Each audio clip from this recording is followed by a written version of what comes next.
Welcome back to Randy's and Brody's Indoor Gardening. I'm going to show you some updates that I've done. We've got new lighting.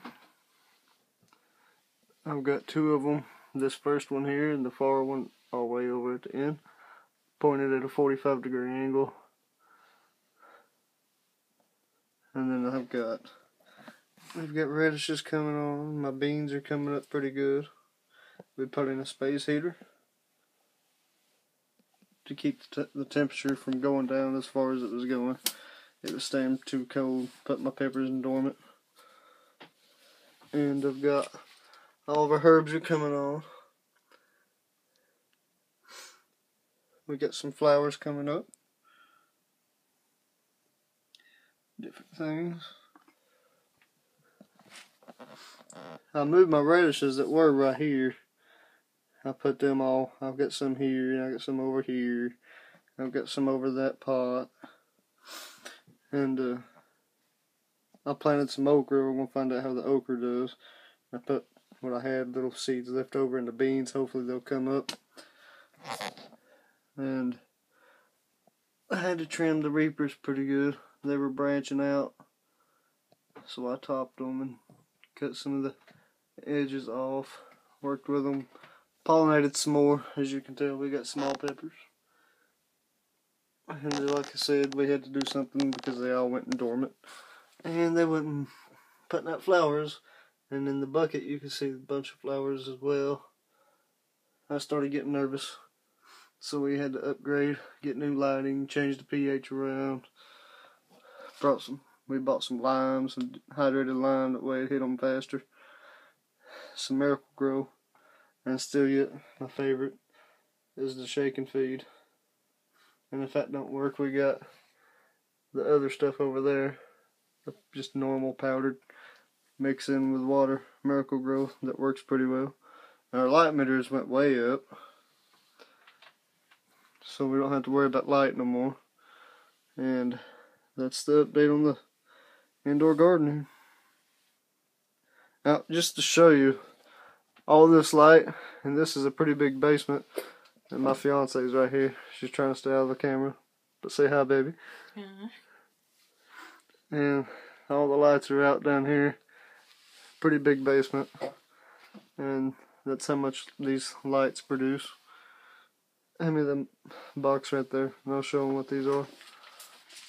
You pick these up at Walmart. They're pretty cheap. I think they're like $10, and they are called Fluorescent Grow Light. They're pretty awesome. They're 24 inches long, which is surprising, and they only use 17 watts. Who can beat that? Them right there alone is like 120 or 75 or something like that. I think they're 75. Cheap, easy to run, easy to operate. And if you're like me and you're trying to grow peppers and you're trying to start your garden, keep your garden going, and all this right here is going to be ripped down. It's going to be expanded out. And these lights right here will do the trick. And like I said, as cheap as they are, I can light them all the way down through there.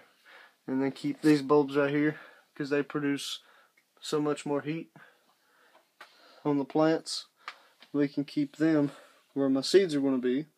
And I'm going to eventually buy more of these and start going beyond in the back there. I've got a bigger shelf we're going to work with, and this aluminum foil needs to be redone, and over time swapping the seeds back and forth. As you can tell, if you don't get light on your seeds as they're growing, they're not going to germinate right, and you ain't going to get what you're asking for them, because you're not getting enough heat and seed. Your seeds ain't getting enough heat on them to grow. People ask, if you just got them on the ground. No, we've got stuff under this, under the aluminum foil here. I've got old car mats and stuff like that under to lift them off the ground, keep them warm. And as I said before, we added this space heater. This is all you really need for an indoor garden. I mean, you can grow tomatoes as long as you stake them right and as long as you keep them upright. I mean, this is my first time, but I also have a bigger garden outdoors. I'll eventually show you all I've done to that. It's pretty big. But I'm going to be growing exotic peppers, all your extreme hots, all from the top 10 all the way up. Reapers, scorpions, all of it. Ghost, bootless, chocolate bootless, 7 pots, brain strains, all I can get my hands on. As you can tell, we got some coming in now. Not much, but they're starting to come along. We got the chocolate scorpions, we got reapers, chocolate 7 pots, bootless, habaneros, we got sweet banana peppers. That's just a little handful. And I got some Texas blacks over here, I don't think I showed you. And we got scorpions, red scorpions right here. And we got perfume peppers right here, which look like habaneros, but they're really good. They're sweet pepper, but you would be surprised what they look like, and I will eventually show you, because you will see in the video. But thank you. I hope you enjoyed this video. And if any questions or comments or anything that you want to know or anything, leave on the comment section below, and I will get back to you. Goodbye.